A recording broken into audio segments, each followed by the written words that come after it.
Sweden's most famous modern World Cup moment came from a goalkeeper's hand. Quarterfinal in 1994 World Cup, Romania, penalty shootout, everything on one save. Thomas Ravelli guessed right, stopped the shot, and then gave Sweden one of the most iconic celebrations in football history. Tongue out, arms flying. That save sent Sweden to its first World Cup semi-final in 36 years. So here's the question for 2026.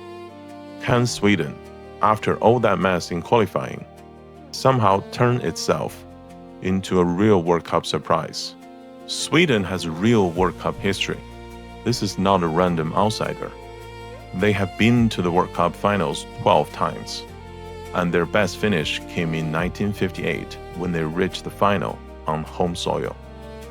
They also finished third in 1950 and 1994. And in 2018, after a long gap, they came back and reached the quarterfinals again. So the history is strong. But what makes Sweden special is the mood of their story. They kept popping up, upsetting big names, and reminding people they were never as small as they looked. So this team is one of those teams that disappears for a while, then suddenly ruins somebody's party. Exactly. That is a very good way to put it. Now let's look at the Zen 8-factor analysis of this Sweden team.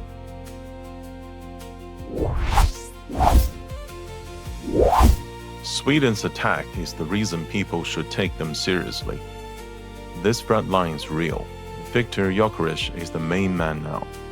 He comes in as the hottest striker in the squad and may be the most feared Swedish forward in years. He can lead the line alone or work with a partner. Then there is Alexander Isak. If he is fit, Sweden changes completely. He gives them smooth dribbling, pace, and a level of class that can scare any defense. And Anthony Ilanga adds direct runnings and goals from wide areas. So they've got muscle, timing, and pace, and 3 very different ways to hurt you. Exactly. That is why Sweden is not just cute. They can genuinely hurt teams.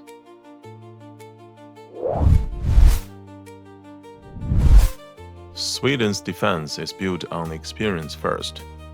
Victor Lindelof is still the calm head. He's the captain, the organizer, and the player Potter trusts to keep the line under control in a higher system. Then there's Gustav Lagerbielke, who become a playoff hero with that huge header against Poland. And out wide, Gabriel Gudmundsson matters because he gives Sweden the running power Potter wants from the flanks. So this defense isn't flashy, but it sounds really functional. Yes, it is not flashy, but it makes sense.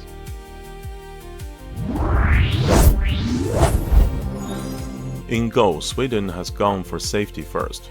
Christopher Nordfeldt started the playoff final and made several big saves, even if there was one shaky moment too. Behind him, Victor Johansson. That matters because it means the number 1 spot is not sleepy. There is pressure there, healthy pressure. So if this team gets dragged into penalties, that might actually suit them. Exactly, and in tournament, that can be enough.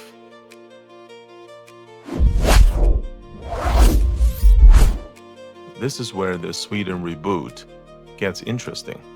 The creative center has moved. It is not all wing play now.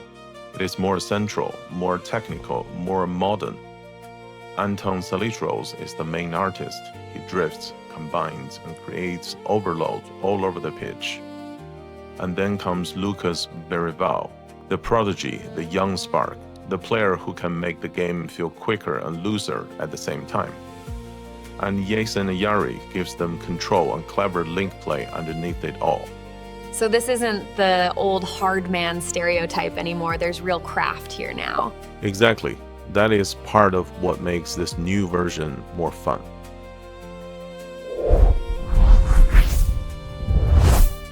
The glue in this team comes from 2 things. First, Graham Potter. He has made the squad feel more like a club side, more connected, more coherent, less stale. Second, there are club connections inside the squad. Kulusevski and Barival already have a rhythm from Tottenham.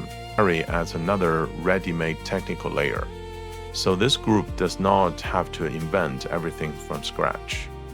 So they already speak the same football language. Exactly, and that matters when the pressure rises.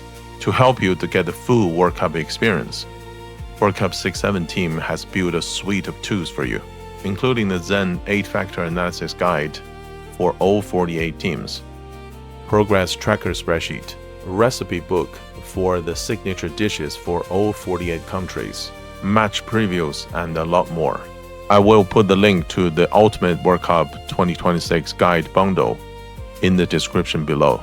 Honestly, that's kind of perfect if you want to actually understand the World Cup without feeling lost.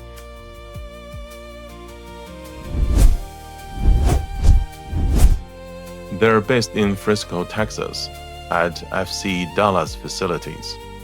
That means match 3 in Arlington is basically in their backyard. The whole route is clean: Monterey, then Houston, then Arlington. All short haul jumps, all in the same time zone. That is a huge recovery gift. No big body clock shifts, no crazy travel stress. And if they finish second, they go back to Houston, which they already know. So compared to a lot of other teams, this team might actually be one of the most comfortable travelers. Exactly. And that kind of comfort can quietly win you a match.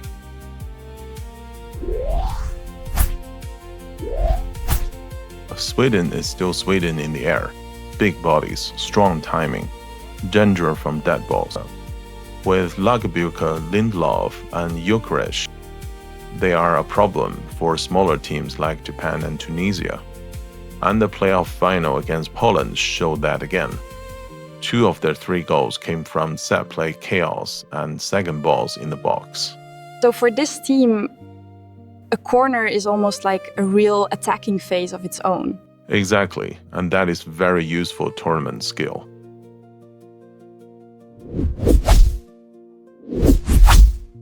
The X factor is this: Sweden is a ghost team. They failed their original qualifying run so badly that people may still not fully trust them. That makes them underrated, but the truth is different. This squad is loaded with Premier League and Champions League talent. So if teams look at the old record and relax, Sweden can punish them fast. So the superpower is basically everybody thinks they are broken, but the talent says otherwise. Exactly. That is why Sweden could be a very dangerous team to face. Here's my verdict, and honestly, Sweden feels like a statistic weirdo in the best way. The qualifying record says one thing, the current team says something else. If Potter has really fixed the shape, and if the front line is healthy, this team has enough quality to become one of the surprises of the tournament. So are they still a dark horse, or are they already a global heavyweight now? That is exactly the question. Tell me in the comments, how far do you think the Sweden team can really go? And if you want the full 48-team journey plus the tools behind it, please subscribe and check out the World Cup 6-7 bundle below. Please also check out the music video for the Sweden remix of the channel theme song. Thank you. I thought it's the World Cup 2026. Why are we called World Cup 6-7? 6-7.